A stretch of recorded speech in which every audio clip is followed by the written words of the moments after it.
Before we dive in, I've got a quick question for you. Where are you watching from right now?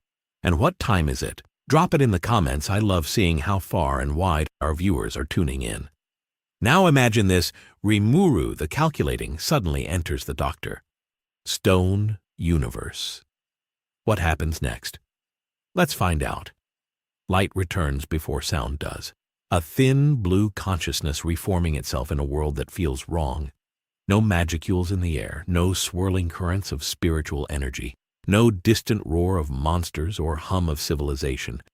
Just wind moving through endless forest and the brittle stillness of something long abandoned. Rimuru Tempest stands alone beneath a sky that feels painfully ordinary. Raphael immediately begins analysis, but the feedback is unsettling. Atmospheric composition stable. Oxygen levels are normal. Biological signatures present. Yet the magical density is effectively zero. For a being who once evolved by devouring calamities, the silence is suffocating. He expands magic sense out of instinct, expecting resistance, expecting kingdoms, armies, something worthy of attention. Instead, his perception crashes into stone. Not rocks scattered across the earth, but shapes, human shapes, thousands of them frozen mid-motion. A mother shielding a child, a man reaching toward the horizon, expressions preserved in mineral permanence. Time did not kill them, it paused them. Rimuru walks between statues, reading the panic etched into their features. This was not war, not plague. This was instantaneous. Raphael confirms a planetary-scale petrification phenomenon approximately 3,700 years prior. Cause unknown, survivors minimal. Rimuru processes it faster than most beings could comprehend the idea. Entire civilizations erased in a flash without a single magic signature. No demon lord did this, no dragon, no god he recognizes. That alone makes this world dangerous. A faint sound interrupts the wind. Rhythmic, metallic, intentional. Rimuru turns his attention toward it and narrows his detection radius. There it is. Not magic, not aura. Intellect. Focused human activity cutting against the silence of history. He shifts into human form, blue hair catching the sunlight, golden eyes scanning the tree line. If this world has rebuilt anything, it would begin with someone stubborn enough to refuse extinction. Through the trees, he sees smoke rising in a thin, disciplined column.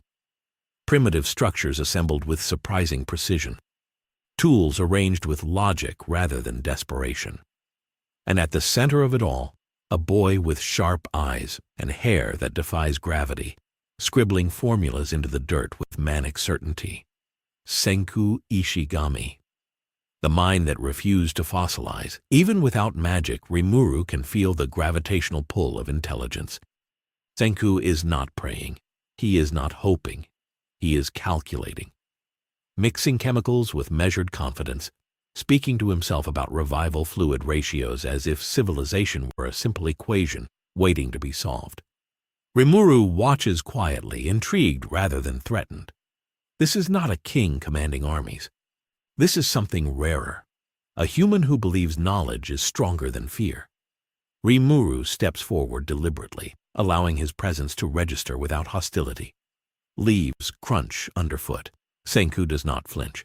He glances up, eyes scanning Rimuru's appearance in a single sweep, categorizing clothing, posture, expression. Surprise lasts less than a second before curiosity replaces it. There is no worship in his gaze, no instinctive submission, only analysis. For the first time since arriving, Rimuru smiles. Not the playful mask he shows subordinates, but the sharp edge beneath it. This world survived annihilation not through power, but through thought, and standing before him is the spearhead of that defiance. The demon lord of monsters and the king of science now share the same clearing, separated not by hostility, but by ideology waiting to collide. Senku studies him the way a scientist studies a newly discovered element, not with fear, but with hunger for understanding. He notes the unfamiliar fabric of Rimuru's coat, the unnatural symmetry in his posture, the absence of survival, wear and tear. In a world rebuilt from stone tools and handmade cloth, Rimuru looks like an artifact from a future that never existed. Senku speaks first, calm and direct, asking the obvious question of how someone so clean and well-dressed is standing in the middle of a prehistoric forest. There is no accusation in his tone, only curiosity sharpened into a blade. Rimuru considers lying. It would be easier. Claim to be another revived human with unusual luck. But Raphael is already mapping probability trees. Deception here would create long-term instability. This boy is observant. He would test inconsistencies, so Rimuru chooses partial truth. He explains that he is not from this era, nor even from this world. He says it lightly, as if describing travel between cities. Senku does not laugh. Instead, his eyes brighten. Extra-dimensional transfer. Senku repeats the concept aloud, tasting it like a new hypothesis. He begins asking questions at a speed that would overwhelm most people. Energy source, transportation mechanism, conservation laws. Rimuru answers selectively, fascinated by the lack of Doa's belief. In other worlds, magic demands awe. Here, it demands measurement. Senku circles him once, then stops at arm's length. He asks for proof, not theatrics, data. Rimuru suppresses his aura completely, compressing his presence until even the forest seems louder than him. Then he lifts a hand and forms a small water sphere above his palm. No chanting, no ritual, just controlled manifestation. The liquid hovers perfectly still, reflecting Senku's wide grin.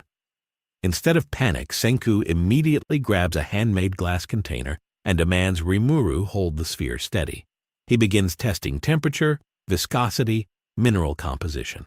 The water is pure beyond natural standards, no microbial life, no contamination. Senku mutters calculations under his breath, already thinking about desalination, irrigation, medical sterilization. To him, this is not supernatural. It is a breakthrough tool. Rimuru realizes something crucial at that moment. In his own world, power reshapes politics. Here, power accelerates progress. Senku is not intimidated because he does not measure worth in dominance. He measures it in utility. The revival fluid experiment is already prepared nearby, a stone statue positioned carefully on a flat surface. Senku explains the nitric acid formula with passionate precision, detailing how he revived himself after thousands of years of conscious petrification. Rimuru listens, impressed, conscious for millennia and still sane. That alone would rival demon-level willpower. When Senku pours the fluid and the stone begins to crack, Rimuru watches the process closely. Petrification is not magical in nature. It behaves like advanced material science, nanostructural conversion rather than curse. As the revived human gasps back into life, collapsing and coughing, Rimuru feels a shift inside his perspective. This world's miracle is not resurrection through divine intervention. It is a revival through chemistry. Senku turns back to Rimuru with unfiltered excitement. If your abilities are real and reproducible, he says, then we are not just rebuilding civilization. We are rewriting it. Electricity, engines, communication, medicine, all of it accelerated beyond historical timelines. His confidence is absolute. Rimuru senses the danger beneath the optimism. Acceleration changes ecosystems. It creates an imbalance. Tsukasa's faction, the empire that rejects modern corruption, will not accept an external force warping the natural rebirth of humanity. Raphael confirms hostile forces within reachable distance. But Rimuru does not retreat. Instead, he makes a decision that will fracture this fragile stone world. He offers cooperation, limited, controlled. He will provide energy in small quantities. Senku will document everything. No blind dependency, no worship. Senku extends his hand without hesitation. A contract not written in blood or magic, but in shared ambition. The forest around them remains quiet, unaware that its timeline has just bent. The partnership begins immediately. Senku wastes no time celebrating the impossible. He starts assigning problems as if Rimuru has always been part of the kingdom of science. Energy shortages first. Firewood limits temperature. Temperature limits metallurgy. Metallurgy limits everything. Rimuru listens, then places his palm against a crude stone furnace. A controlled pulse of heat radiates outward, precise and stable. Not an explosion, not a flare, but sustained thermal output. The interior temperature spikes far beyond what wood alone could achieve. Senku's expression shifts from curiosity to calculation at frightening speed. He shoves iron sand into the furnace, monitoring the glow, adjusting airflow manually. The metal begins to liquefy faster than projected. This is not just assistance. This is a leap across centuries. Within hours, they are producing higher quality iron than the village could normally manage in weeks. Chrome and the others stare in disbelief, unsure whether to celebrate or step back from the blue-haired stranger who bends fire like clay. Rimuru keeps his aura sealed, maintaining the illusion of moderation. He knows the difference between helping and overwhelming. Raphael continues to simulate outcomes. If he releases too much power, Senku's civilization becomes dependent. If he releases too little, the opportunity for growth diminishes. Balance becomes the true experiment. Electricity is next. Senku sketches a dynamo design in the dirt, explaining electromagnetic induction with infectious enthusiasm. Copper wiring is scarce. Production is slow. Rimuru considers simply generating lightning, but rejects the idea. That would solve nothing long-term. Instead, he enhances material purity during smelting, refining copper beyond natural impurity levels. Conductivity improves dramatically when the first crude generator spins and a filament flickers to life.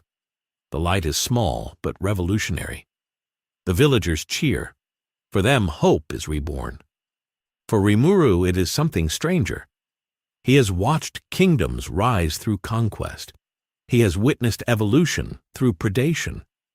This is evolution through thought, and it moves just as relentlessly. But acceleration has consequences. Scouts report movement beyond the forest perimeter. Tsukasa's empire has noticed smoke patterns inconsistent with primitive settlement.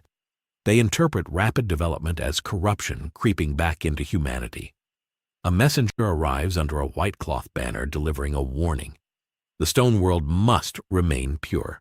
No advanced technology. No revival of the old world's sins.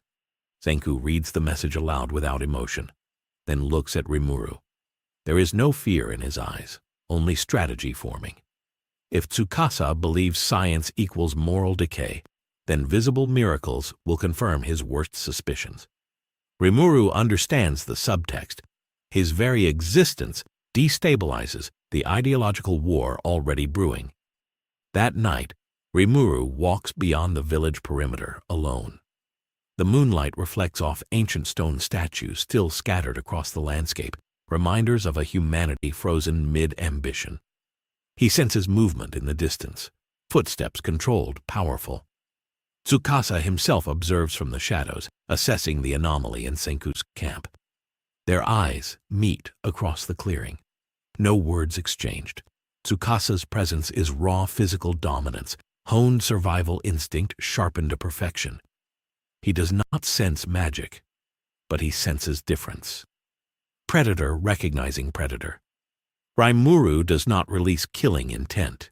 He simply stands, composed, allowing Tsukasa to measure him. The tension is not explosive yet, but it is inevitable. Two philosophies about human evolution now orbit the same fragile world. One believes strength should filter the weak and rebuild society slowly. The other believes knowledge should liberate all at maximum speed.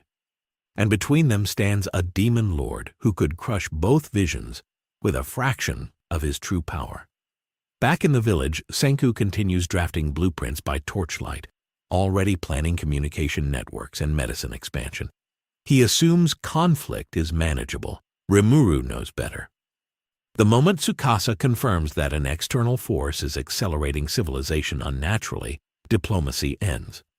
Raphael's projections begin to converge toward a single unavoidable outcome. War will come sooner than expected. Not because science progressed, not because Tsukasa attacked, but because the balance of this petrified world has been disturbed by something it was never meant to contain. Dawn arrives cold and colorless, the kind of morning that makes the stone world feel ancient and unfinished. Mist clings low to the ground, curling around half-buried statues like ghosts that never moved on. Rimuru stands at the edge of the clearing as the kingdom of science stirs awake behind him. He can hear Chrome arguing excitedly about metal yield ratios, Kohaku finishing her patrol route, Senku already awake and grinding minerals with mechanical focus. Civilization here does not rise with comfort.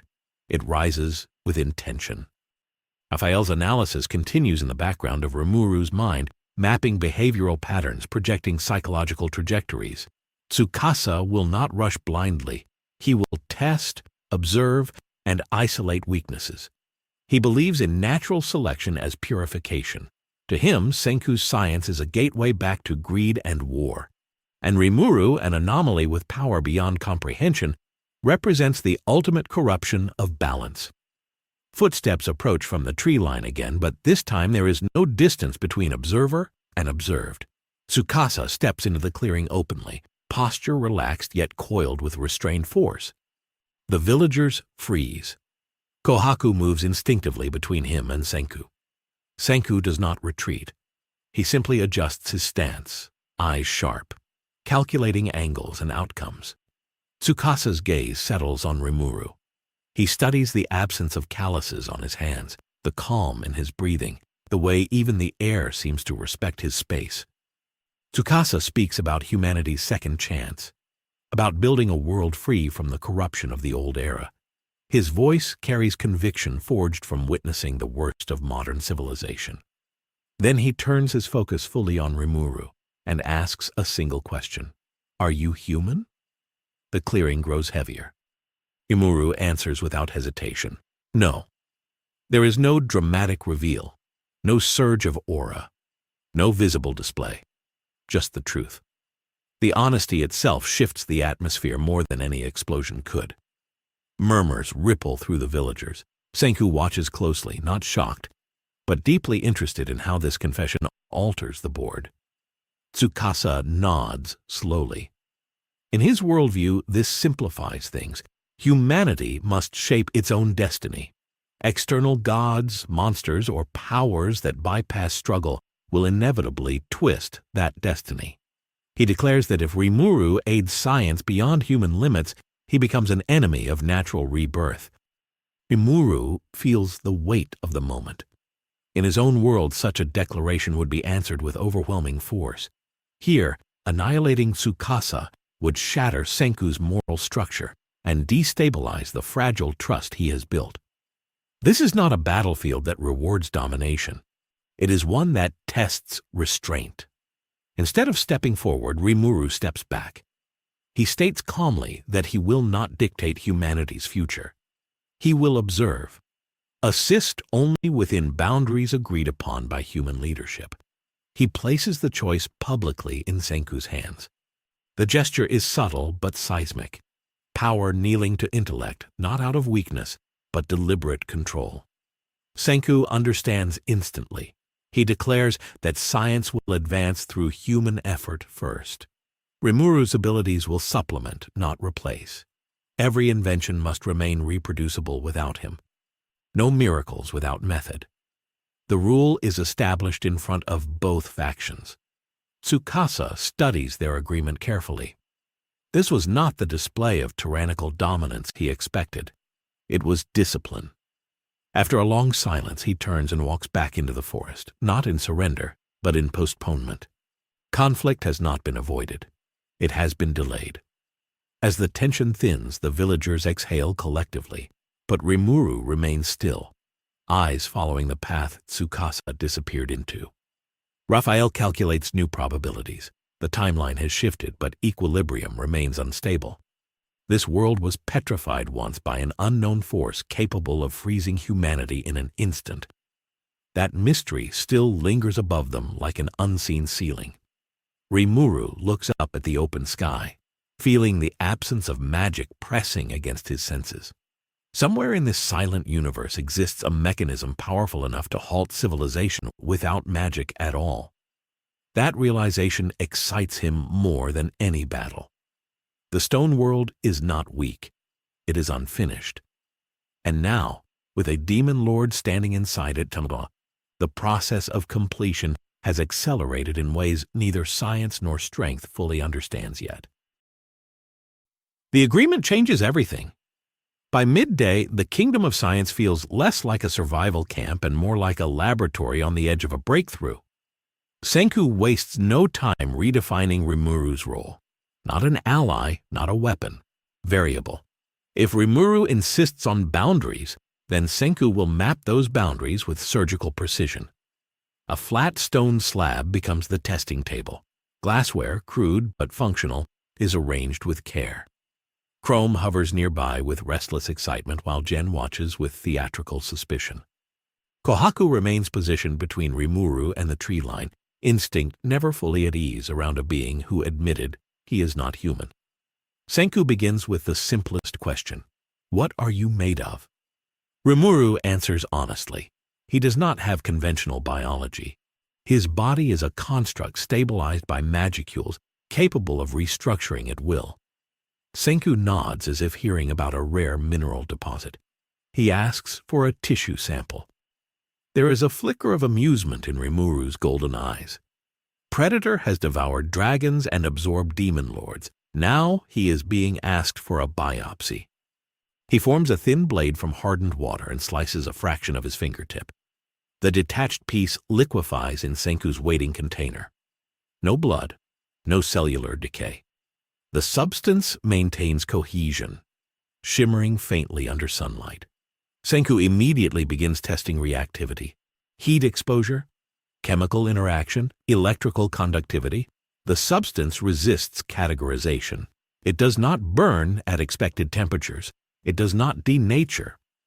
Under magnification, its structure appears fluid yet organized, as if obeying an invisible framework. Within seconds, the detached fragment dissolves into mist and reforms on Rimuru's hand seamlessly. Chrome nearly falls over. Senku's grin widens. Regenerative matrix driven by an unknown energy field, he mutters.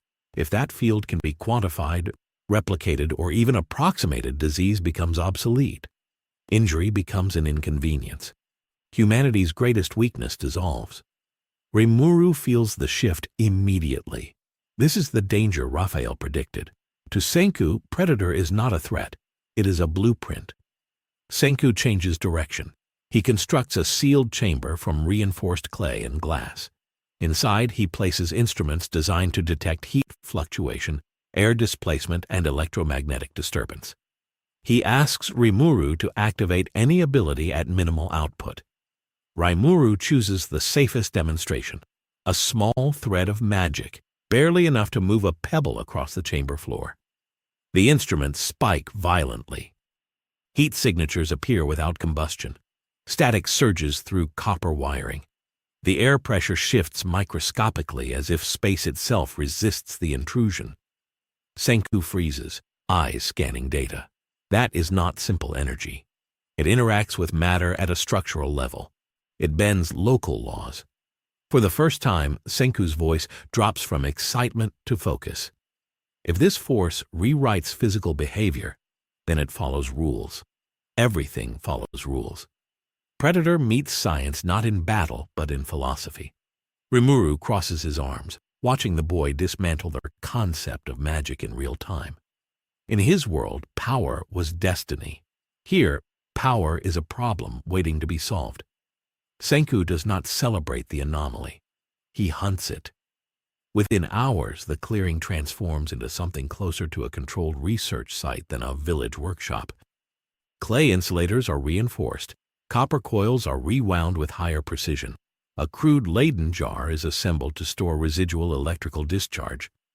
Senku recalibrates everything with obsessive focus, adjusting for variables he cannot yet name. He asks Rimuru to repeat the pebble movement. Same output, same restraint. Rimuru complies, releasing another nearly invisible pulse of magic. The pebble slides across the chamber floor. This time, Senku is ready. The copper coils spark.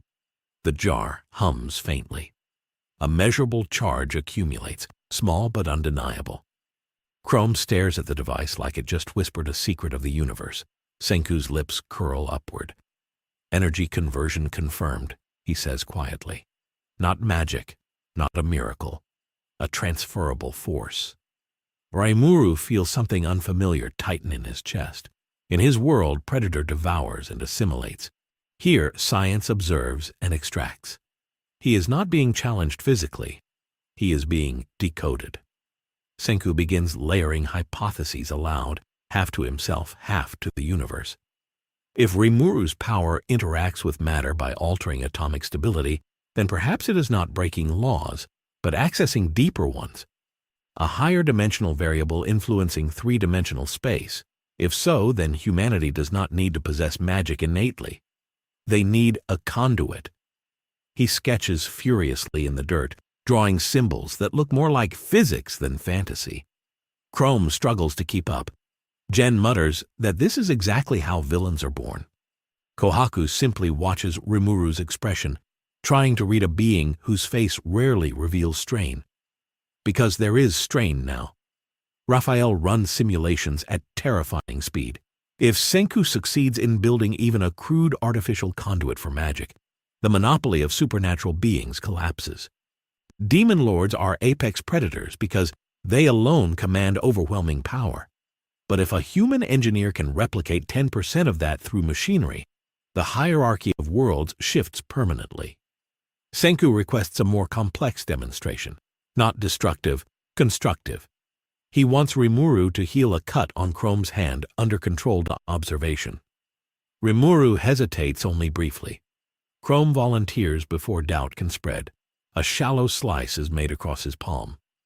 Blood beads instantly. Senku positions glass lenses, charcoal recording sheets, and temperature markers around the wound. Rimuru kneels and places 2 fingers lightly over the injury. He channels a thread of restorative magic, careful not to overcorrect. The wound seals in seconds. The instruments react again. A localized temperature drop followed by a microburst of thermal stabilization. Electrical interference spikes and fades. Senku notes every fluctuation, eyes moving faster than the charcoal in his hand. Cellular acceleration without scar formation, he whispers. No infection window. No immune response lag. Chrome flexes his fingers in disbelief. Rimuru pulls back slowly, realizing the weight of what just happened. In Tempest, healing magic is common among high tiers. Here, it is a revolution disguised as kindness. Senku stands upright, gaze locked onto Rimuru, with an intensity that borders on reverence, but is rooted entirely in logic. If humanity can harness even fragments of this process, wars become less lethal. Survival rates skyrocket. The stone world leaps beyond its former civilization in resilience alone. Predators have always consumed power to grow stronger. Science, however, consumes knowledge to empower everyone. And that is infinitely more destabilizing. By evening, the experiments evolve from observation to ambition. Senku refuses to treat Rimuru as an anomaly to admire. He treats him as a catalyst to engineer around. If magic interacts with matter at a deeper layer, then the goal is not to imitate magic directly. The goal is to create a bridge that forces that deeper layer to respond. He constructs a containment frame using reinforced bamboo, copper lattice, and a lining of pulverized quartz. Primitive materials arranged with terrifying intelligence. The idea is simple in theory. If Rimuru releases a controlled pulse into the frame, the quartz might resonate. If resonance can be stabilized, then it can be amplified. Rimuru watches the preparation with narrowed eyes. This is no longer a curiosity. This is the first attempt at weaponization or innovation, depending on perspective. Senku signals readiness. Minimal output again. Just enough to register. Rimuru places his hand near the lattice and allows a thin wave of magic to flow outward. The reaction is immediate. The quartz vibrates audibly. The copper glows faintly along its edges. A pressure wave ripples through the air, not explosive, but dense. Chrome stumbles backward. Gen drops his usual smirk. Kohaku braces instinctively. Then something unexpected happens. The lattice holds. It does not shatter. It stabilizes. The quartz continues humming, storing a faint echo of Rimuru's energy even after he withdraws his hand. Silence follows. Senku approaches cautiously, eyes blazing with triumph. He taps the quartz lightly with a metal rod. A small spark jumps from the copper edge to the rod's tip, not random static, patterned discharge. Conversion achieved, Senku says under his breath. Rimuru feels it clearly. A fraction of his magic did not dissipate naturally. It was captured, contained, redirected. For the first time since arriving in this world, a thin line of tension cuts across his composure. Raphael confirms the implication. With refinement, this framework could store energy independent of Rimuru's continued presence. Scale it up, and the kingdom of science gains a power source beyond combustion, beyond manpower. Senku turns to him with open excitement. Do you understand what this means? We can power smelters without wood, run generators without rivers, create controlled heat, controlled light, controlled force. Rimuru understands something deeper. This is how legends end. Not through defeat in battle, but through irrelevance. If humans no longer need gods or monsters to bend the world, then beings like him become obsolete. The thought does not anger him. It unsettles him. Because in Tempest, he built a nation by protecting weaker species. He offered strength as a shield. Here, strength threatens to stunt growth. Night falls, but no one sleeps. Senku pushes forward, refining the design. He layers insulating clay around the quartz core, adjusts copper spacing, and increases structural integrity. Each iteration becomes more stable, more efficient. On the fourth trial, the lattice stores enough residual charge to power a filament bulb for several seconds without Rimuru actively channeling energy. The light flickers alive in the darkness. The villagers stare as if witnessing a star being born in their hands. Rimuru stands apart, observing the faces illuminated by something that did not exist yesterday. Hope, ambition, hunger for progress. None of it aimed at him, all of it aimed forward. Predators evolve. Science distributes evolution. And somewhere beyond the tree line, Tsukasa's scouts are watching that unnatural glow pierce the forest night, realizing that humanity's rebirth has just accelerated beyond ideology. The balance is tilting. The glow does not stay hidden for long. By the following afternoon, a scout returns breathless with confirmation. Tsukasa's empire has seen artificial light from miles away. They have interpreted it exactly as expected, not as progress, not as hoped, as contamination. Senku listens to the report without panic. He simply adjusts his mental timeline. Conflict window shortened. He glances toward the quartz lattice, now reinforced with layered clay casing and stabilized copper veins. It hums faintly even at rest, like a heartbeat too steady to be natural. Rimuru feels the shift in the air before the confrontation begins. Multiple presences approaching, controlled footwork, disciplined breathing, warriors trained to strike decisively. Tsukasa does not arrive alone this time. They step into the clearing in formation, spears carved from hardened wood, expressions carved from conviction.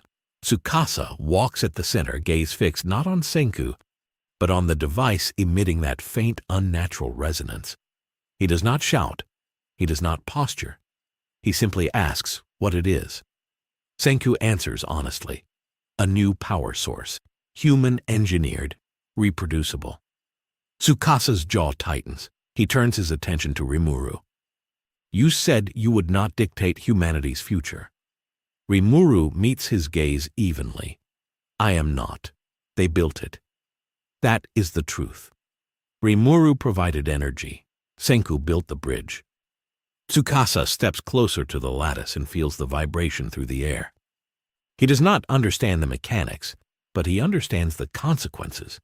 With this, Senku's faction can outpace any tribe in tools, weapons, and infrastructure. The natural balance he fights to preserve will collapse under innovation. He raises his hand. Several of his warriors move to dismantle the structure. Kohaku shifts instantly into a defensive stance. Chrome grabs the framework as if shielding a child. Tension snaps across the clearing like pulled wire.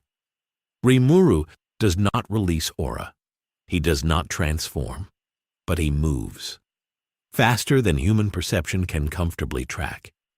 He appears between Tsukasa's warriors and the lattice without visible transition, stopping them with a single outstretched hand. Not striking, not crushing, just blocking. The ground beneath his feet fractures slightly from the suppressed force required to halt them so effortlessly. The warriors recoil in shock. Tsukasa's eyes sharpen. This is what he feared. Power that renders human strength meaningless. For a heartbeat, the world holds still. Rimuru speaks calmly, voice steady enough to cut through adrenaline. If you destroy this, they will rebuild it. If you attack them, I will intervene. Not to rule, not to conquer, but I will not allow slaughter in the name of purity. There is no threat in his tone, only certainty. Senku watches carefully. This is the moment ideology becomes action. Tsukasa steps forward until he stands directly before Rimuru. Their difference in raw physical presence is stark. Tsukasa embodies perfect humanity. Rimuru embodies something beyond it. You see humanity as something to protect, Tsukasa says quietly. I see it as something that must struggle to remain strong. Rimuru answers without hesitation. Strength without knowledge stagnates. Knowledge without restraint destroys. They need both. Silence stretches between them, heavy but controlled. Then, unexpectedly, Tsukasa lowers his hand. He orders his warriors to stand down. This is not surrender. It is an assessment. He has confirmed what he needed. Senku's science, amplified by Rimuru's existence, will challenge his vision sooner rather than later. A direct clash now would provoke an overwhelming variable he cannot yet measure. Tsukasa turns and walks away, but his parting words linger in the clearing. If your science creates monsters, I will end them. When the forest swallows him again, the villagers finally exhale. Senku adjusts his glasses, eyes reflecting the faint hum of the lattice. We just proved something important, he says. Rimuru looks at him. We do not need miracles. We need understanding. Rimuru glances down at his own hand, remembering how easily his power could have erased that entire confrontation. In another world, he would have done exactly that. Here, restraint achieved more than dominance. But the message is clear. Science has tasted magic. Predator has been measured. And the stone world is no longer operating under its original rules. War does not begin with shouting. It begins with decisions made in silence. 3 days after the confrontation at the clearing, Senku's scouts report something different about the surrounding forest. It is not louder. It is emptier. Game trails have shifted. Small supply caches planted by the Kingdom of Science have vanished without signs of struggle. Tsukasa is not attacking blindly. He is isolating. Rimuru senses it too. Human movement patterns forming a perimeter at calculated distances. Communication runners rotating in disciplined intervals. Tsukasa is constructing pressure without open violence. A siege without walls. Senku gathers his core team inside the workshop hut. The quartz lattice humming faintly at the center of the room like a mechanical heartbeat. He lays out the situation with unsettling calm. If supply lines are cut, food becomes leverage. If information routes are blocked, innovation slows. Tsukasa is targeting momentum, not people. Kohaku argues for a preemptive strike. Chrome suggests accelerating weapon development. Gen warns that escalation will justify Tsukasa's fears. All eyes drift to Rimuru. This is the moment where a Demon Lord would normally erase the threat. One pulse of overwhelming force, and the siege collapses instantly. Rimuru feels the simplicity of that solution. Raphael calculates a 98% success rate with minimal effort. but victory would come at a cost far greater than casualties. If he crushes Tsukasa's army publicly, the kingdom of science becomes dependent on his shadow. Every future conflict is solved by his presence. Humanity's growth is replaced by reliance. Rimuru speaks carefully. If Tsukasa wants to test your resilience, then you answer with strategy, not fear. I will not initiate the strike.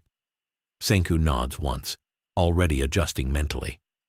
Then we outthink him. The counter begins that night. Instead of reinforcing obvious paths, Senku relocates critical supplies deeper into concealed compartments beneath the workshop. He decentralizes food storage. He spreads misinformation intentionally through controlled channels, allowing Tsukasa's scouts to intercept misleading data about production timelines. For 2 days, it worked. Then Tsukasa shifts tactics. At dawn on the 3rd day, smoke rises not from the kingdom of science, but from a distant revived settlement aligned loosely with Senku's ideals. Tsukasa has chosen a softer target, not annihilation, demonstration. Rimuru feels the shockwave of fear ripple through the network of revived humans. Panic spreads faster than fire. Tsukasa's message is clear. Progress invites destruction. Senku clenches his jaw but does not break composure. If they retaliate emotionally, they lose the narrative. Rimuru does not wait for consensus this time. He moves. Not in rage, not in spectacle, but with decisive intent. By the time he reaches the burning settlement, Tsukasa's warriors are already withdrawing. Mission complete. Structures partially destroyed. Tools smashed. No mass casualties, but enough devastation to stall advancement for months.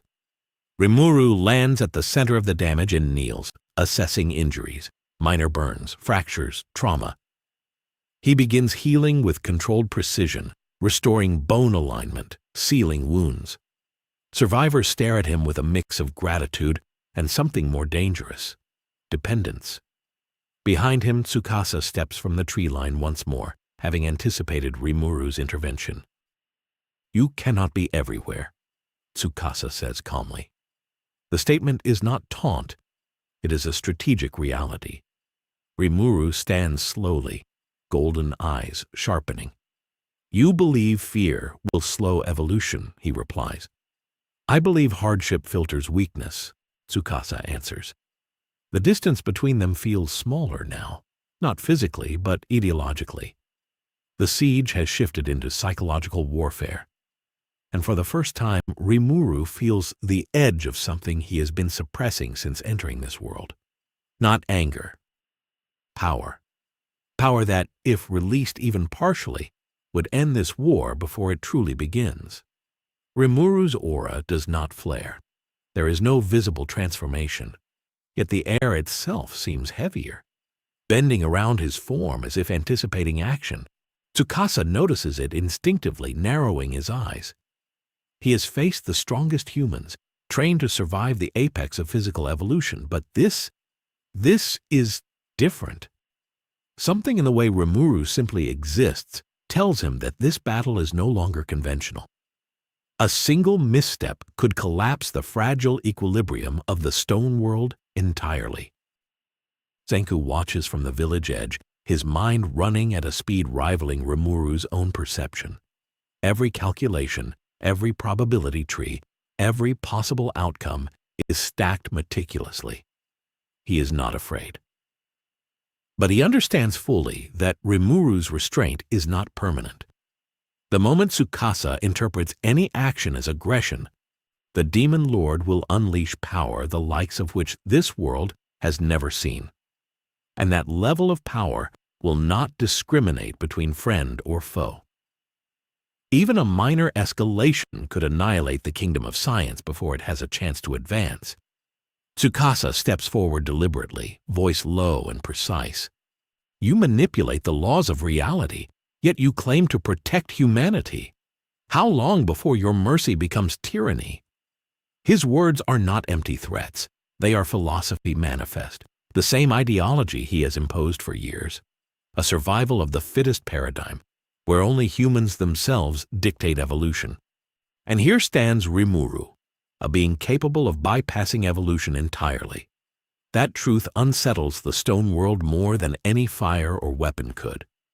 Rimuru tilts his head slightly, golden eyes scanning the subtle micro-adjustments in Tsukasa's stance, the weight distribution in his legs, the tension in his arms.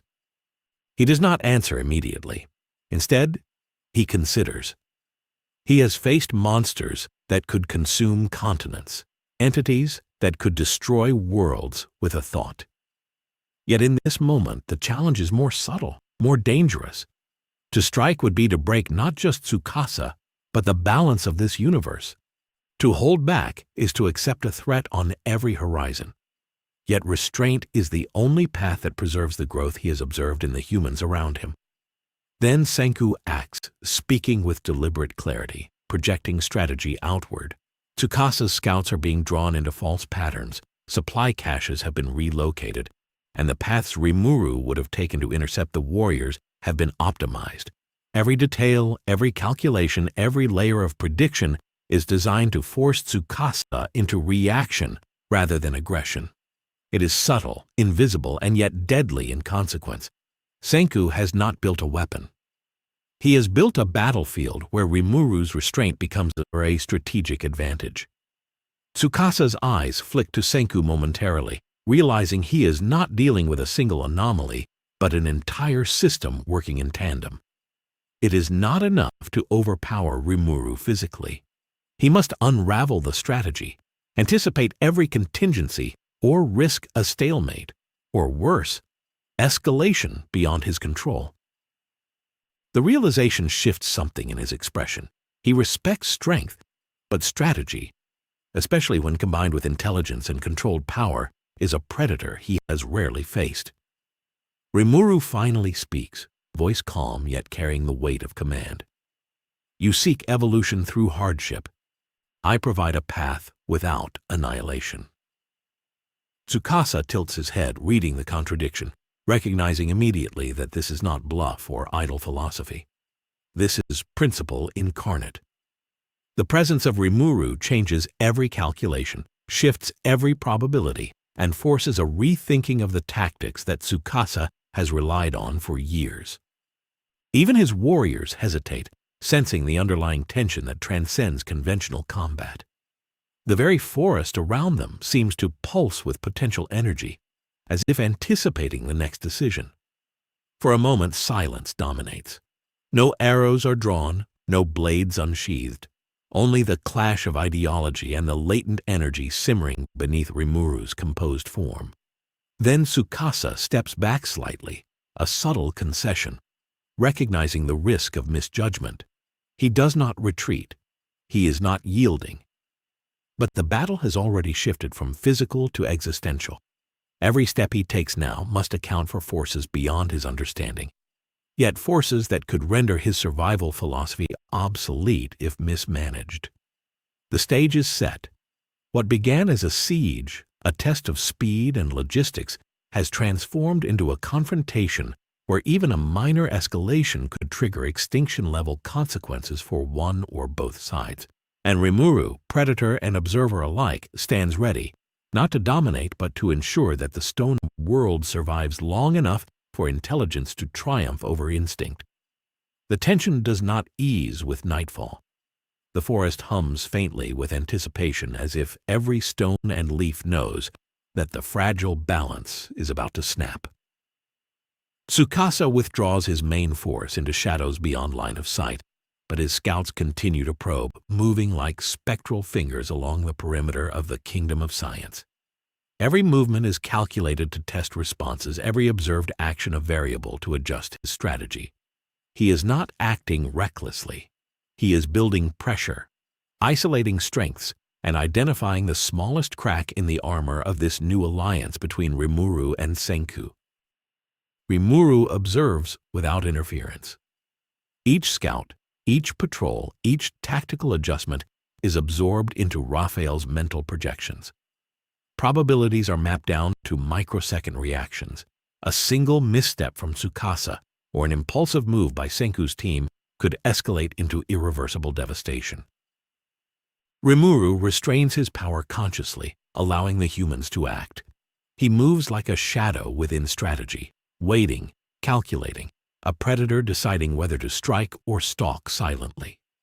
Inside the workshop, Senku refines defensive structures under Rimuru's quiet guidance, not through magic, but through subtle energy manipulation. Rimuru enhances materials, reinforces walls, purifies water, and stabilizes rudimentary circuits that power alarms and sensors.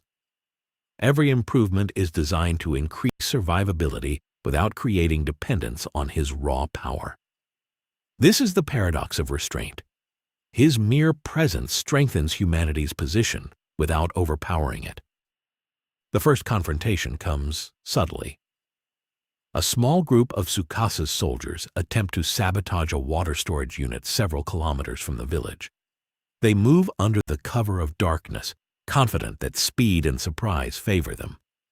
Rimuru is already tracking them, moving through the undergrowth in near silence. He does not engage directly. Instead, he manipulates the environment. A snapped branch here, a displaced stone there, subtle illusions of presence that unnerve the intruders. By the time they reach the storage unit, the terrain itself works against them. A small landslide triggered by manipulated soil blocks their escape path. They are unharmed but immobilized, forced to retreat under Senku's observation. Senku examines Rimuru with renewed intensity, muttering calculations aloud. He realizes that Rimuru's restraint is more effective than brute force because it preserves the opponent's life while neutralizing the threat. This is a force multiplier unlike anything his experience has prepared him for. Rimuru's control allows Senku to turn potential disaster into opportunity, reinforcing the Kingdom of Science's defenses while teaching humans to adapt under pressure. Tsukasa is aware of the failure almost immediately. His scouts return with reports of containment without casualties, a method of engagement that challenges his belief in survival of the fittest. In his worldview, hesitation is weakness.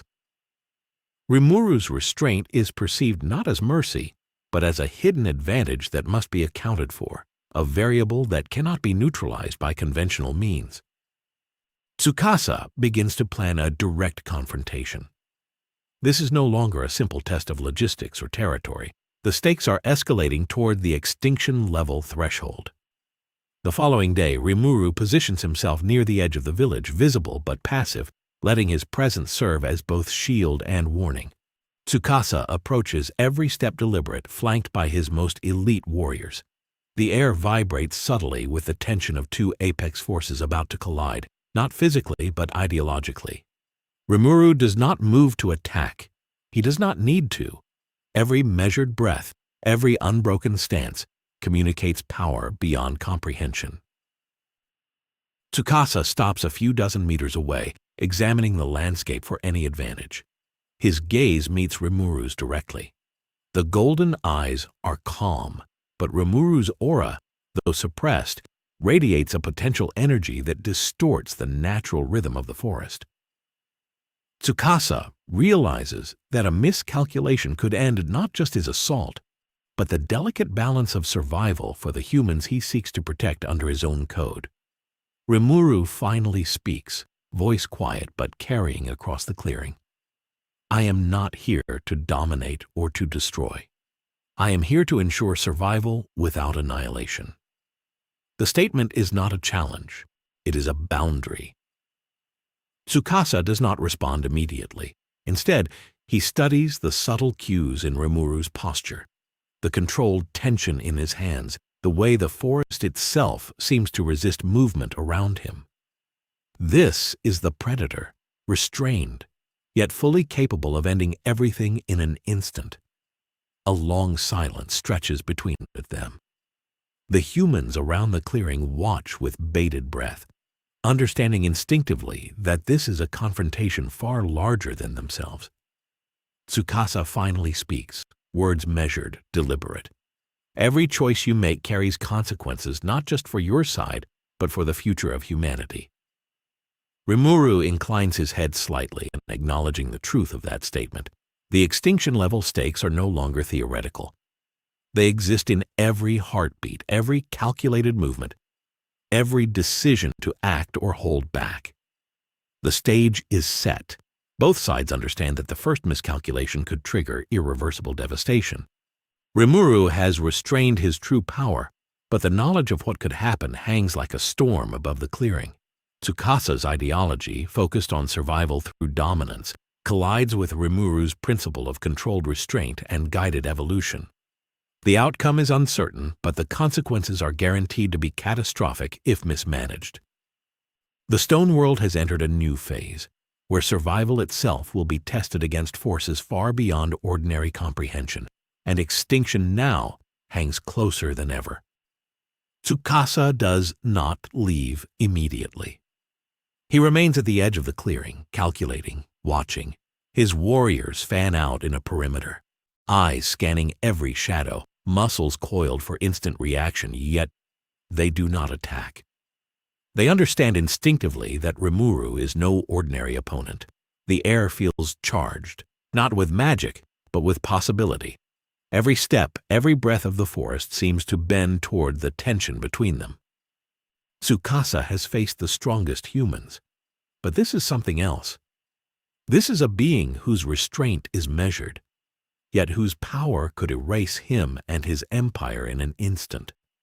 Rimuru observes silently, eyes flicking from Tsukasa to the surrounding terrain. Every tree, every stone, every path has been accounted for in Raphael's projections. He does not need to strike to dominate the battlefield. He simply exists within it, a presence so overwhelming that strategy itself must account for him. Senku, standing a safe distance behind, mutters calculations under his breath, analyzing Tsukasa's probable moves, mapping out contingency after contingency. Every human around him feels the weight of anticipation, knowing that any rash action could trigger catastrophic results. Tsukasa speaks again, voice low and precise. You believe in protection. I believe in evolution through strength. Both statements are equally absolute. Rimuru tilts his head slightly, calm, almost gentle. I do not impose growth. I provide opportunities. The distinction is subtle, but in the charged air of the clearing, it carries the weight of inevitability. Both understand that conflict is not simply about territory or resources. It is about philosophy, about the fundamental way humanity will rebuild itself after petrification. The first true escalation occurs when Tsukasa signals his elite warriors to test the perimeter subtly. Not an all-out assault, but probing, measuring, seeking weakness. They move silently, but Rimuru's senses detect the subtlest shifts in air pressure, vibrations along the ground, minute changes in sound. He does not attack. He manipulates small environmental factors, loose branches, displaced stones, shifts in terrain, guiding the enemy into positions that reveal patterns without causing harm. Each action is calculated, each adjustment precise, creating a network of influence that bends the battlefield toward control without direct confrontation. Senku records everything, eyes wide with fascination. The combination of human ingenuity and controlled supernatural ability is unlike anything he has calculated before. The data alone is revolutionary. If replicated, this method could allow humans to manage threats far beyond their natural physical limits. The kingdom of science gains a force multiplier without ever unleashing destructive power, a subtle yet devastating advantage that Tsukasa cannot ignore. By the next morning, the indirect pressure escalates. Scouts report that Tsukasa's forces have regrouped and are preparing a coordinated maneuver. The objective is not to destroy, but to demonstrate. Entire villages are to be surrounded, supply routes temporarily cut, and infrastructure sabotaged in a manner designed to create fear and hesitation.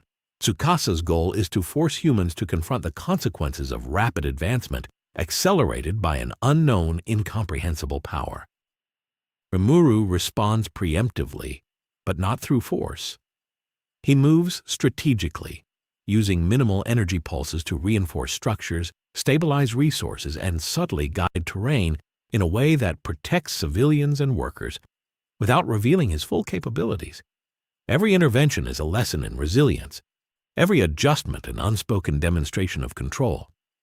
Humans under Senku's guidance learn to adapt to challenges they cannot fully understand, building capability alongside infrastructure without reliance on supernatural power. Tsukasa observes all of this, understanding for the first time that the problem is not raw strength. Rimuru is not simply powerful. He is a predator who refrains from consumption, an apex being who chooses to guide evolution rather than impose it. Tsukasa realizes that any attempt to directly confront Rimuru would result in devastation far beyond what he can justify morally or strategically. Each decision to escalate now carries potential consequences on a scale that could destabilize not only the immediate battlefield, but the trajectory of humanity across the stone world. By mid-afternoon, the situation reaches a tense equilibrium. Tsukasa withdraws to observe from a distance, testing patience and resolve rather than attacking outright. Rimuru remains in the clearing, maintaining presence and subtle influence, a calm apex controlling the storm without overt action. The humans around him feel both security and the weight of responsibility, understanding instinctively that the balance of survival, evolution, and ideology now hinges on restraint and foresight. The stage is set for an extinction-level confrontation without a single strike thrown. Ideologies collide, strategies interweave, and the latent power of a demon lord restrained by principle creates a new paradigm in the stone world. The first true test of patience, intelligence, and controlled might has begun.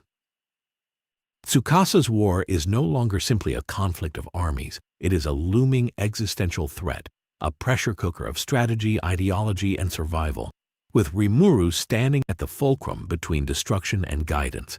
Every heartbeat in the clearing, every breath of wind, and every subtle movement is charged with the inevitability that one misstep could end everything. The stone world has reached a critical point where extinction is no longer theoretical. It is imminent, and only restraint, strategy, and calculation stand between survival and annihilation. The morning sun casts long shadows across the clearing, yet the kingdom of science is alive with purpose. Senku moves with the efficiency of a mind that has calculated every second, orchestrating assistants to set up instruments, prepare samples, and record baseline data. He knows what he is attempting is unprecedented. To measure a demon lord is not simply to observe power or physical capabilities. It is to quantify the impossible, to capture variables that exist beyond the natural limits of physics, chemistry, and biology. Rimuru stands at the center, calm, aware that every action Senku takes is both scientific exploration and cautious diplomacy. He must allow measurement without giving domination. The first step begins with energy output. Senku constructs an array of sensors and rudimentary calorimeters around Rimuru, positioning them to capture even the faintest disturbances. Copper wiring snakes across the ground like veins, leading to improvised storage units, Leyden jars, and primitive capacitors. Chrome and Kohaku assist in stabilizing the apparatus, their hands steady but minds racing. They do not fully comprehend the scale of what they are witnessing, but they understand its importance. Tsukasa's forces are still at a distance, wary yet observing. They sense that the kingdom of science is attempting something extraordinary, and Rimuru's restraint creates a tension unlike anything they have ever faced. Senku begins slowly, requesting Rimuru to release only the smallest pulse of energy, enough to move a pebble or warm a water vessel. He speaks with precision, outlining the parameters for observation, ensuring that every fluctuation, vibration, and temperature change is documented. Rimuru complies, channeling a delicate thread of energy into the monitoring array. The instruments spike immediately, far beyond their expected ranges. Mercury rises, metal expands, and even the air pressure shifts slightly, as if the forest itself reacts to his presence. Senku's eyes widen, but his voice remains steady. This is beyond expectation. Every data point suggests not just energy, but controlled manipulation of the very fabric of matter. He begins layering experiments rapidly, adjusting voltages, adding additional sensors, and recalibrating instruments in real time. Each iteration produces anomalies that defy prior understanding. Magnetism fluctuates without apparent source. Thermal gradients form and dissipate almost instantaneously. Chemical interactions are altered subtly in the presence of Rimuru's controlled pulses. Senku mutters excitedly about energy resonance and dimensional overlap, running calculations on the spot, scribbling in the dirt with charcoal. Chrome and Jen exchange glances, the magnitude of what is happening sinking in. The Demon Lord's abilities are measurable, but only in part, and even then they behave differently each time, as if resisting classification. Next, Senku moves to biological measurement. He requests Rimuru allow examination of his regenerative tissue, his cellular structure, and the composition of his body at the microscopic level. Rimuru offers a small fragment of his fingertip, which immediately begins to liquefy into a shimmering, stable mist when separated. Senku observes, adjusts microscopes, and tests chemical reactions, yet every conventional test fails to yield familiar results. The tissue does not decay, does not react as expected to acids or heat, and regenerates almost instantaneously when returned to Rimuru's form. Senku's calculations accelerate further. He realizes that this is not biology as humans understand it. This is a matter that behaves according to rules that only partially intersect with physical law. It is structured chaos, an ordered anomaly that resists entropy in ways humans can only approximate. Rimuru remains still, golden eyes calmly observing the flurry of activity. He senses Senku's excitement and caution simultaneously. This is the closest the kingdom of science has come to understanding the impossible, yet it is inherently limited. No measurement device, no chemical formula, no sensor can fully encapsulate what a demon lord truly is. Every attempt is an approximation, a shadow of the truth. Yet Senku refuses to stop, driven by curiosity that borders on obsession. He begins to introduce more complex variables. Motion sensors are added to detect micro-adjustments in Rimuru's posture. Thermal gradients are mapped in 3 dimensions, and rudimentary magnetic fields are generated to observe resonance effects. Every pulse of energy produces unpredictable but consistent patterns. Senku mutters about feedback loops, energy absorption, and the potential to harness even a fraction of this for human advantage. Chrome takes notes furiously while Kohaku observes quietly, the weight of the implications settling over her. This is not just measurement. This is the first step toward quantifying something that should not be quantifiable, capturing the essence of a being that operates beyond natural law. Even as the experiments continue, the periphery of the forest is alive with tension. Tsukasa and his elite force linger in the shadows, observing. They recognize the danger, the subtle power at play, and the possibility that this measurement itself is an escalation. Yet they do not intervene. To strike now would risk engaging not just a demon lord, but a carefully orchestrated system, where knowledge and controlled energy intersect. Tsukasa understands instinctively that this is not a simple battlefield.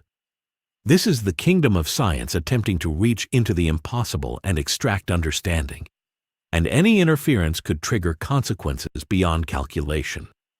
Rimuru senses the attention but does not waver. Every pulse, every adjustment, every energy release is controlled, restrained, precise. He is not displaying power to intimidate. He is allowing science to probe, to measure, to approach the edges of understanding without crossing them. He understands that uncontrolled release, even by accident, could devastate the humans he has sworn to protect. Senku takes it further. He introduces rudimentary containment fields using clay, copper, and quartz arrays designed to absorb energy pulses and redistribute them safely. He requests Rimuru replicate the same energy output multiple times to measure variance. Each attempt produces slight differences, indicating that the Demon Lord's energy is adaptive, responsive, and intelligent. Senku mutters excitedly about feedback regulation, emergent properties, and potential for safe human utilization. Every observation adds to the growing realization that Rimuru's existence is more than power. It is a system unto itself, a force that can be analyzed but not fully controlled. The morning stretches into afternoon, and still the experiments continue. Rimuru has allowed measurement without interruption, restraint without display. Every recorded fluctuation is logged by Senku with precision bordering on mania. Every observation challenges the known laws of physics and biology. The kingdom of science stands on the edge of a revelation that could reshape civilization. Yet every insight comes with a weighty reminder. A demon lord cannot truly be captured, only approximated. And every approximation carries with it a potential danger, a reminder that the ultimate variable, the will and intelligence of Rimuru himself, remains outside human comprehension. At this point, Senku pauses, eyes flicking over data, instruments, and charts. He mutters under his breath about calibration, energy density, and quantum resonance, realizing that even with all tools at hand, only fragments of Rimuru's true nature are quantifiable. Chrome leans closer, whispering about how insane it is that one being can render centuries of science inadequate in moments. Kohaku grips her spear lightly, sensing that this is not a test of strength but of understanding, and that failure to comprehend the full scope of Rimuru's abilities could be catastrophic. Rimuru watches them all carefully, understanding that the kingdom of science has just scratched the surface of what he is, and that even this surface is enough to alter the trajectory of the stone world. Yet he remains composed, restrained, a predator measured not by destruction but by what he allows others to perceive, allowing science to reach for the impossible while maintaining control over the consequences of discovery. Senku does not stop. He introduces more variables, more instruments, more simulations. He begins to map the spatial distortion caused by Rimuru's energy pulses, setting up primitive accelerometers, pendulums, and reflective surfaces to detect microfluctuations. Every motion, every pulse, every subtle energy emission is captured in layers of data. Chrome and Gen document everything meticulously, understanding that these readings will not just describe Rimuru, they will redefine what humans consider measurable. Kohaku stands nearby, her eyes scanning the perimeter, aware that Tsukasa's forces may intervene at any moment. Every second is a balance of science and security, and Rimuru's restraint makes it possible. The next phase focuses on biological interaction. Senku prepares controlled experiments with living organisms, plants, insects, and minor animal specimens. He requests Rimuru apply minimal restorative pulses or energy manipulations. Each application produces astonishing effects. A plant leaf damaged by a small cut regenerates in moments, but even more remarkably, it exhibits enhanced growth in certain areas. Insects subjected to minor energy pulses become more active, demonstrating subtle but measurable physiological changes. Senku mutters about cellular acceleration, energy transference, and the potential to replicate these results artificially. Rimuru observes quietly, aware that even these small acts demonstrate his power without overt interference, yet they also push the limits of the kingdom of science's understanding. Senku's calculations accelerate as he combines the environmental, energy, and biological data into a single analytical framework. He begins to theorize about energy-matter interaction at a level beyond conventional physics, speculating that Rimuru's energy pulses influence atomic and subatomic behavior in ways that mimic higher-dimensional processes. He draws diagrams in the dirt, connecting observed effects with theoretical projections, speaking rapidly as Chrome adjusts instruments in real time. Kohaku watches silently, her mind struggling to grasp the implications. She understands instinctively that what they are witnessing is not merely power, it is an entirely new domain of science. As the day progresses, Senku attempts a more audacious experiment. He constructs a rudimentary containment grid composed of reinforced clay pillars, copper conduits, and quartz crystals arranged to resonate with energy pulses. He asks Rimuru to release a controlled surge into the structure. The lattice vibrates, hums, and pulses with stored energy. Sensors spike and shimmer. Microfractures appear in the quartz, but instead of shattering, The material adapts, flexing in response to the energy input. Senku realizes this is a form of adaptive energy interaction he has never calculated before. Chrome gasps. Jen leans closer, muttering that this is beyond comprehension. Kohaku grips her spear tightly, aware that even this restrained demonstration carries power capable of instantaneous destruction if misapplied. Meanwhile, beyond the tree line, Tsukasa's scouts observe silently. They note the controlled energy release and the absence of overt combat. Tsukasa himself studies the clearing from a distance, recognizing the subtle mastery Rimuru exhibits. He realizes that while Senku's measurements are impressive, they capture only fragments of what Rimuru is capable of. Tsukasa's instincts warn him that any direct confrontation now would be catastrophic.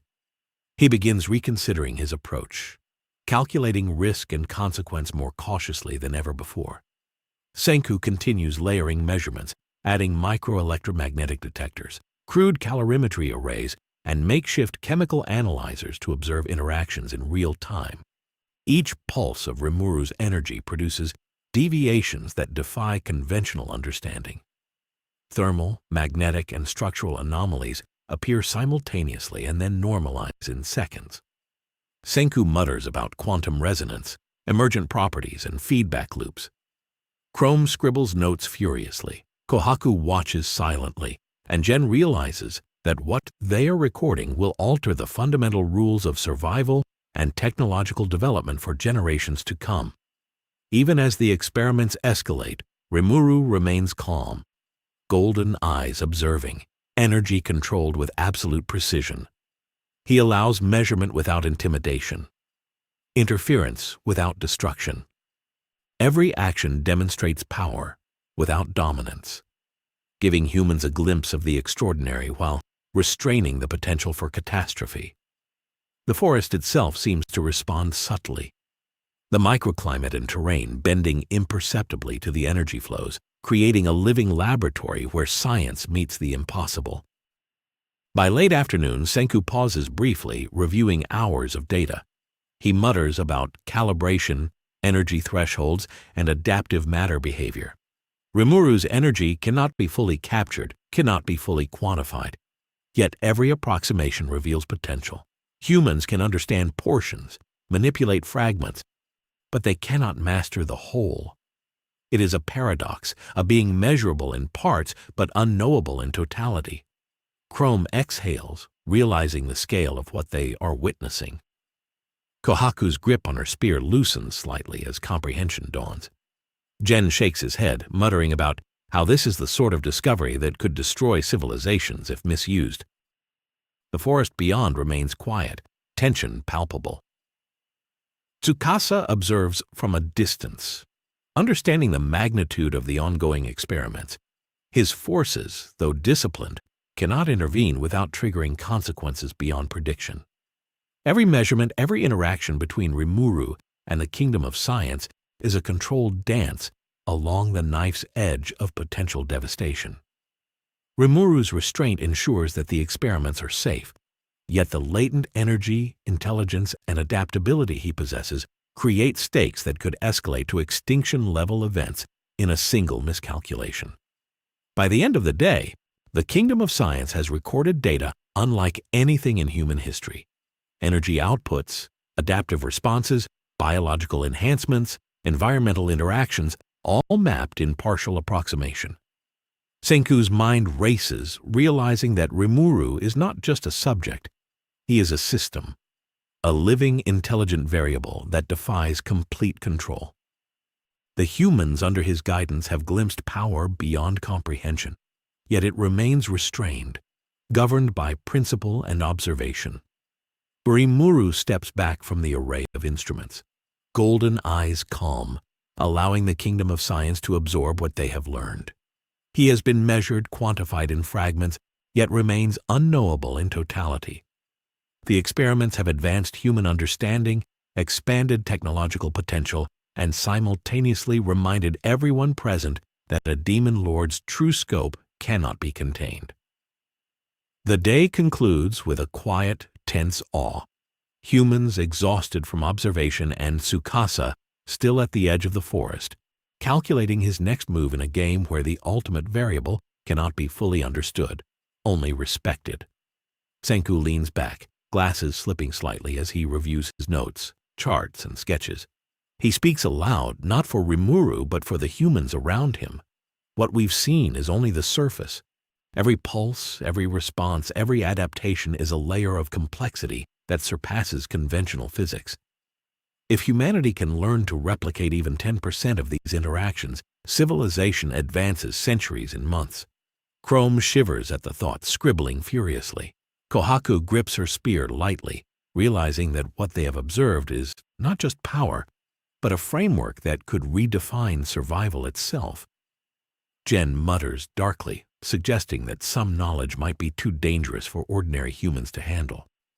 Rimuru listens, golden eyes calm, absorbing their reactions but giving nothing away.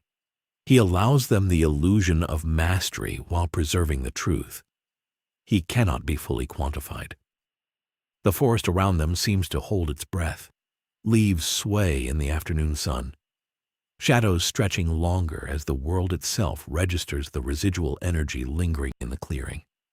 Tsukasa, still at the edge of the tree line, watches silently, aware that Rimuru's restraint is deliberate, yet the consequences of any misstep are unthinkable.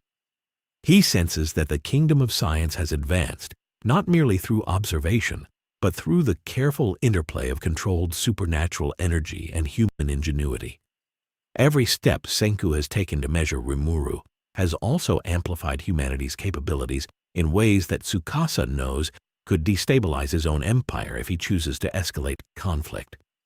Senku proposes the next phase, testing environmental interactions under controlled energy surges. He sets up a shallow pond, arranging sensors and reflective surfaces to observe how Rimuru's pulses influence water molecules, heat distribution, and minor aquatic life. Rimuru obliges, sending a barely perceptible wave across the water. The pond reacts almost immediately. Ripples form in patterns that defy simple fluid dynamics. Microbubbles appear and collapse with precise timing. Tiny organisms display accelerated metabolic responses. Senku notes every fluctuation, his excitement barely restrained as he calculates potential applications for energy distribution, chemical synthesis, and biological enhancement. Chrome leans closer to inspect, awed, while Kohaku remains vigilant for external threats. Gen simply shakes his head, muttering that the Demon Lord is more complicated than any problem he's ever imagined. Even as these experiments unfold, Tsukasa begins testing his own approach. He sends small reconnaissance units to probe peripheral locations, measuring the kingdom's defensive capabilities without triggering overt conflict. Rimuru senses these movements through subtle shifts in the air and ground vibrations. He does not act immediately, allowing Senku's network to detect and analyze them. Each reconnaissance attempt becomes part of the ongoing experiment, an unintentional variable that further informs the kingdom's understanding of controlled energy application. Tsukasa notes the precise lack of retaliation, recognizing that Rimuru is not idle, but deliberately restrained. This restraint is as dangerous as any attack, for it implies control that could be unleashed without warning. By late afternoon, Senku introduces a more audacious test. Using a series of primitive levers, pulleys, and clay conduits, he constructs a structure designed to distribute Rimuru's energy across multiple nodes simultaneously. The goal is to observe how his energy interacts when diffused through a network rather than concentrated. Rimuru complies, releasing controlled pulses sequentially. Each node responds in unexpected ways. Some stabilize, some amplify the energy, while others generate resonance patterns that were not predicted. Senku records furiously, muttering about emergent properties, adaptive feedback, and potential applications for human industry. Chrome and Gen watch, mouths agape, while Kohaku's instincts tell her that even a small error could escalate unpredictably. Rimuru remains calm, controlling each pulse with precision, ensuring that the energy is observed, not unleashed. Tsukasa observes this quietly from the edge of the forest, realizing that Rimuru's cooperation has allowed humanity to harness fragments of a force beyond natural law. Every measurement, every experiment, every controlled interaction extends human capability. Yet he also realizes the risk. This same power, if misapplied, could erase entire regions of the stone world in seconds. The balance of survival, evolution, and ideology now depends not on raw strength but on the controlled understanding of forces that cannot be fully quantified. As night begins to fall, the experiments wind down. Senku reviews his data, his mind racing with implications. Rimuru has been measured in fragments: energy output, environmental interaction, biological influence, adaptive response. Yet the full scope of his being remains unknowable. Chrome records the final notes, Kohaku scans the perimeter, and Gen reflects on the scale of discovery. Tsukasa retreats further into the shadows, contemplating the implications for his empire. Rimuru steps back from the array of instruments, calm and composed, a predator measured but not dominated, allowing science to probe without granting full control. The clearing is quiet now, but charged with residual energy. Humans stand in awe, realizing they have glimpsed the impossible. They have recorded data that will redefine technology, biology, and energy manipulation. They have observed a demon lord without being destroyed, a predator restrained by principle and intelligence. Rimuru watches them, knowing that this balance between observation, restraint, and potential devastation is fragile. The kingdom of science has gained knowledge, but even knowledge cannot fully grasp the essence of a being who exists beyond conventional law. The day ends with awareness of immense possibility, tempered by the chilling realization that any miscalculation could trigger catastrophic consequences. The Demon Lord has been measured, but not contained, and the stone world stands on the precipice of a new era where science brushes against the extraordinary and the boundaries of survival are tested as never before. Before the first light of dawn, the stone world feels different. Every leaf, every stone, every whisper of wind carries a tension unlike anything the humans have known. Senku stands amidst his instruments, rubbing the bridge of his nose as calculations swirl in his mind, faster than the forest can even register. Today is not about measurement, observation, or controlled experimentation. Today is about confrontation, a collision between intellect and instinct, innovation and raw supernatural power. Rimuru, the Demon Lord, who has restrained his true potential for weeks, watches from the tree line, golden eyes gleaming with quiet intensity. He has assessed every variable, every probability, every potential outcome of engaging Tsukasa directly. Nothing in this world has ever required such precision. Tsukasa himself emerges from the shadows with his elite force, the air around him vibrating with raw human strength honed to perfection. There is no threat yet, no arrow flies, no spell erupts. But the very space between them is charged, as if the forest holds its breath, aware that a godlike contest is about to unfold. Senku steps forward first, not recklessly but deliberately, presenting the kingdom of science as a bastion of human potential. He points to the intricate latticework of reinforced quartz and copper that has stored Rimuru's energy for analysis. Every line, every reflection, every subtle vibration is a testament to what humans can achieve when intelligence and opportunity converge. Tsukasa tilts his head, reading the display as more than a simple energy experiment. This is a declaration. Human ingenuity amplified by forces beyond comprehension. He recognizes immediately that brute strength alone cannot dismantle this system. Every potential strategy must account for Rimuru's unseen restraint and Senku's ability to leverage knowledge as effectively as any weapon. Rimuru steps into the clearing, moving with deliberate calm. His presence alone bends perception, the forest trembling subtly beneath him, animals falling silent as instinct registers what intellect cannot. Tsukasa's gaze locks onto him, reading every micro-movement, every shift in weight, every nuance of posture. For the first time, Tsukasa feels the full magnitude of what it means to face a demon lord who chooses restraint. This is not a monster to be battled blindly. This is an entity that measures, calculates, and decides with an intelligence that rivals his own, tempered by power beyond imagination. Tsukasa's warriors instinctively spread out, forming a defensive perimeter, understanding that any misstep could trigger catastrophic consequences. Senku observes from the side, calculating contingencies in real time. He has spent days attempting to quantify Rimuru, to understand him through instruments and experimentation. Yet the Demon Lord's intelligence, adaptability, and subtle power remain partially unknowable.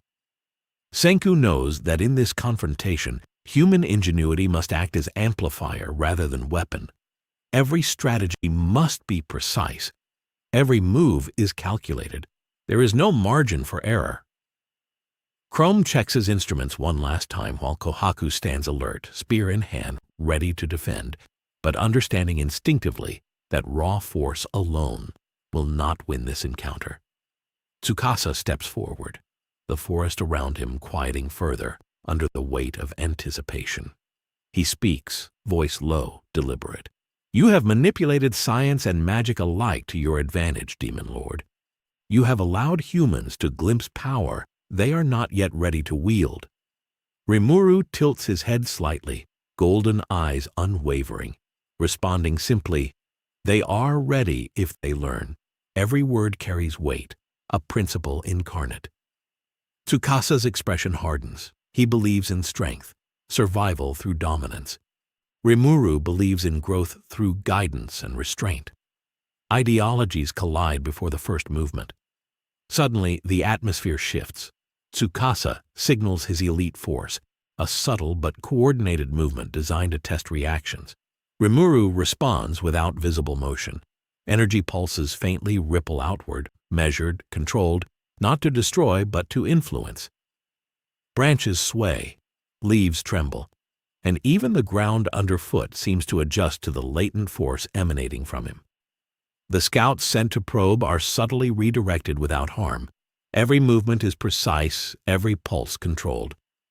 Senku mutters calculations rapidly, realizing that Rimuru's restraint is itself a weapon, a force multiplier that cannot be quantified by conventional means. Tsukasa steps closer, feeling the latent pressure of the Demon Lord's presence. He has faced the strongest humans. But Rimuru is not human. The slightest miscalculation could annihilate his forces instantly. Every fiber of his being recognizes that intellect alone cannot dominate this being.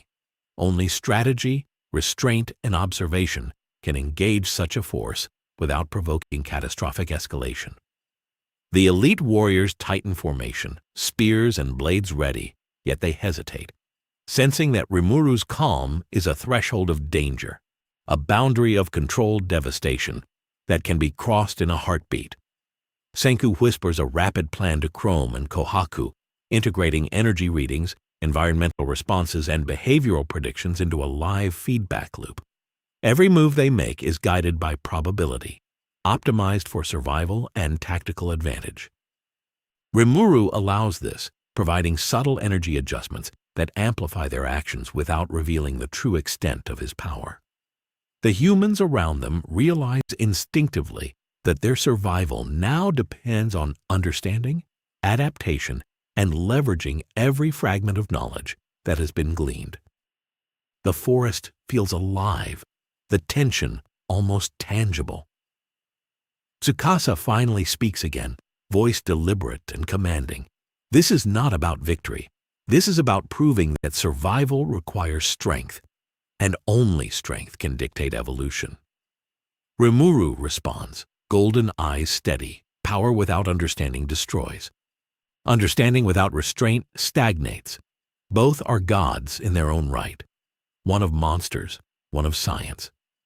The ground between them becomes the stage for a confrontation that transcends conventional warfare. The first pulse of engagement occurs subtly, not an attack, not a strike, but a controlled release of energy from Rimuru, tested against Tsukasa's defensive positioning. The forest responds, the air shimmering faintly as forces interact. Senku records every microfluctuation. Chrome adjusts instruments to capture minute energy variances. Kohaku tightens her stance, ready to respond to any threat that emerges. Tsukasa feels the pressure, instinctively adjusting his force deployment. Each side measures the other. Every pulse, every movement, every micro-adjustment carries potential consequences far beyond human comprehension. The god of science and the god of monsters engage not in a battle of destruction, but in a contest of principles, strategy, and restrained power. The humans around them recognize that this is not merely a clash. It is a paradigm shift. How the stone world will survive, how knowledge and strength will coexist, depends entirely on the outcome of this invisible war, where intellect and raw supernatural force collide in a delicate, high-stakes equilibrium. The forest holds its breath. Rimuru and Tsukasa don't move immediately, yet the clearing vibrates with the tension of unspoken conflict. Every detail is being analyzed in real time, Senku's mind racing to calculate every possible reaction. Tsukasa's instincts hone to perceive the faintest deviation, and Rimuru's presence itself bending probabilities without overt action.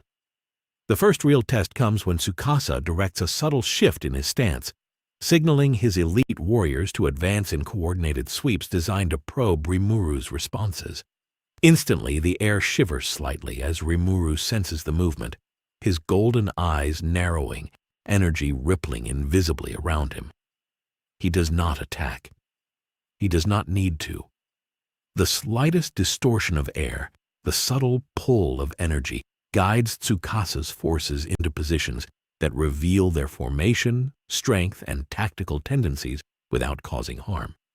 Senku shouts rapid instructions to Chrome and Kohaku, integrating the feedback of Rimuru's controlled manipulation into a defensive strategy.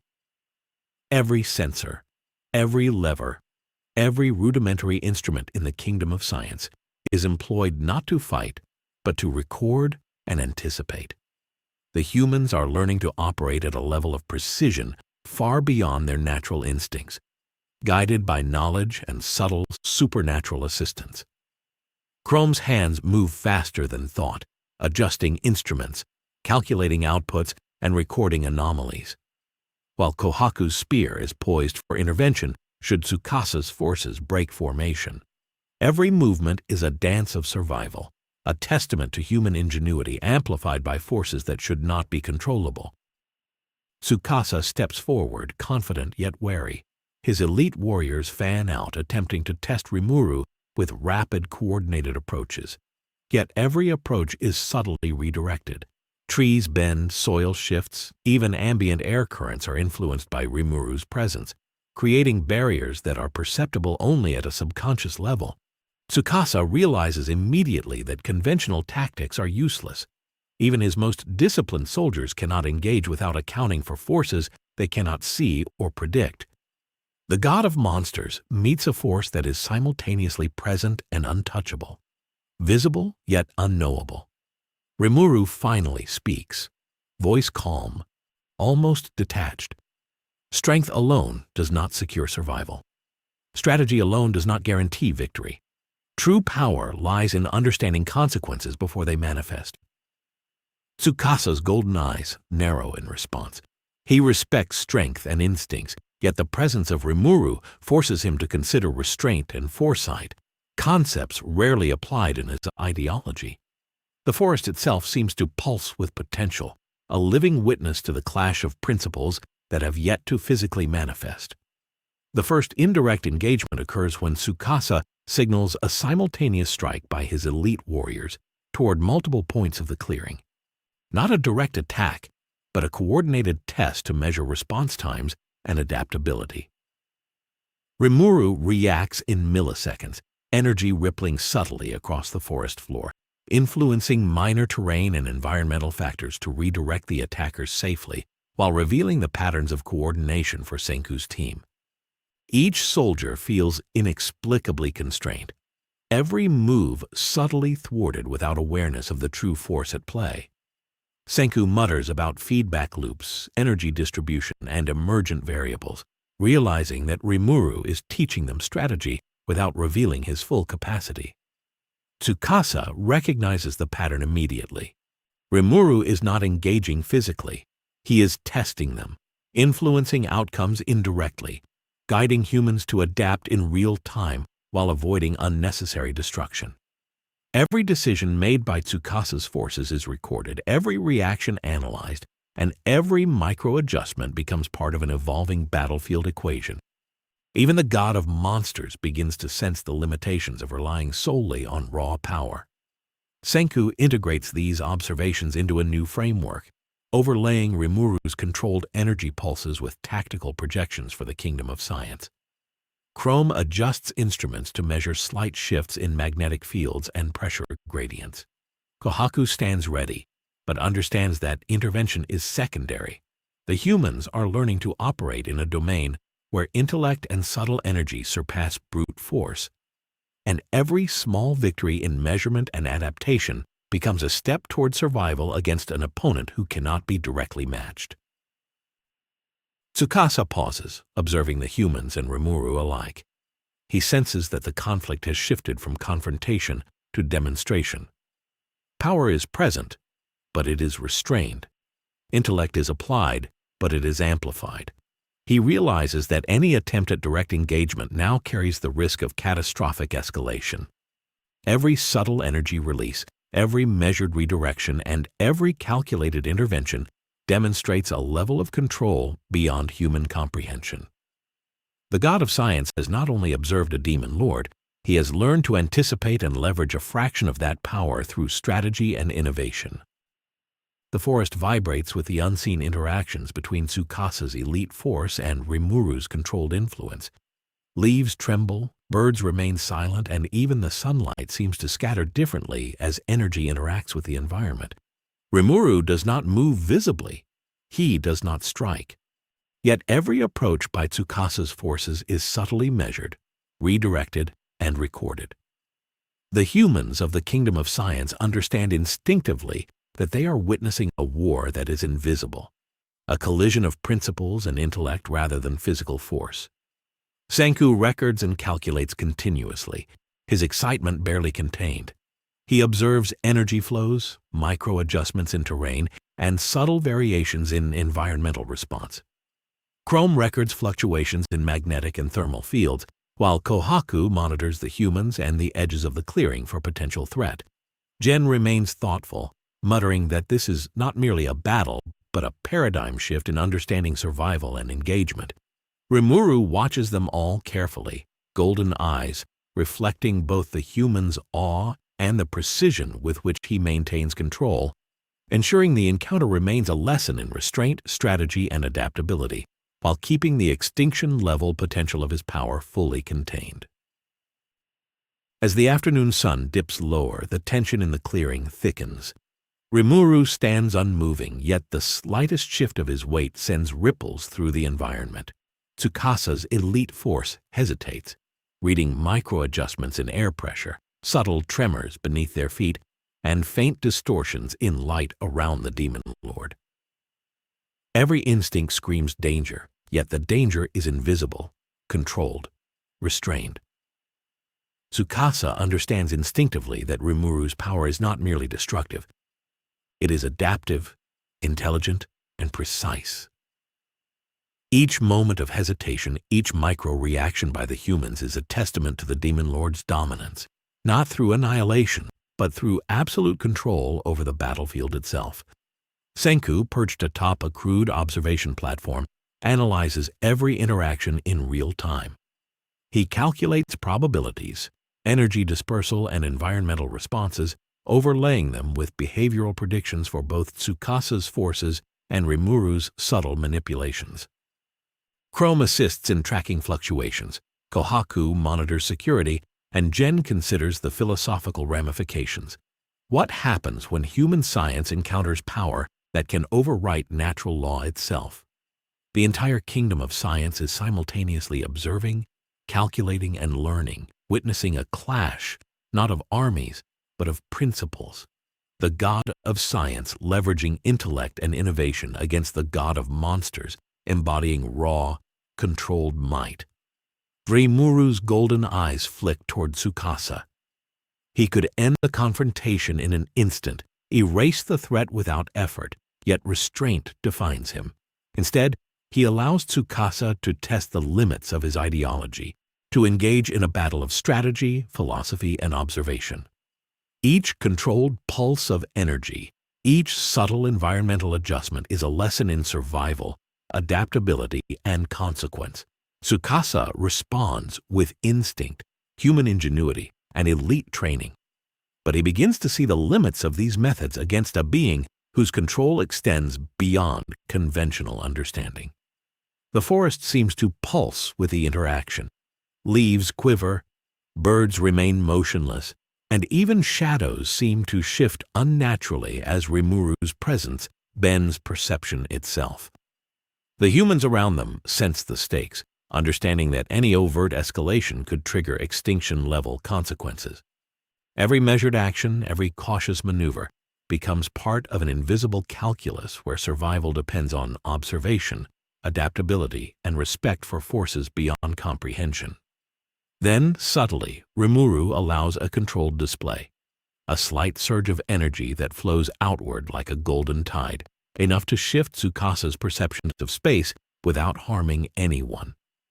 Trees bend, soil rises, and minor currents disturb the forest floor, yet every human and Tsukasa's warriors remain unharmed. The pulse is both a warning and a lesson. Power is not only destructive, but it is influence, guidance, and calculated restraint. Senku records furiously, understanding that this single observation will revolutionize human understanding of energy, biology, and strategy. Chrome checks instruments, Kohaku readies her spear but stands relaxed, and Jen reflects on the philosophical weight of what they are witnessing. Tsukasa takes a measured step back, finally grasping the full scope of the Demon Lord before him. He cannot defeat Rimuru with strength alone. Any direct engagement risks total annihilation. Yet he also recognizes the brilliance of Rimuru's restraint, the careful balance between control and mercy, between raw power and subtle guidance.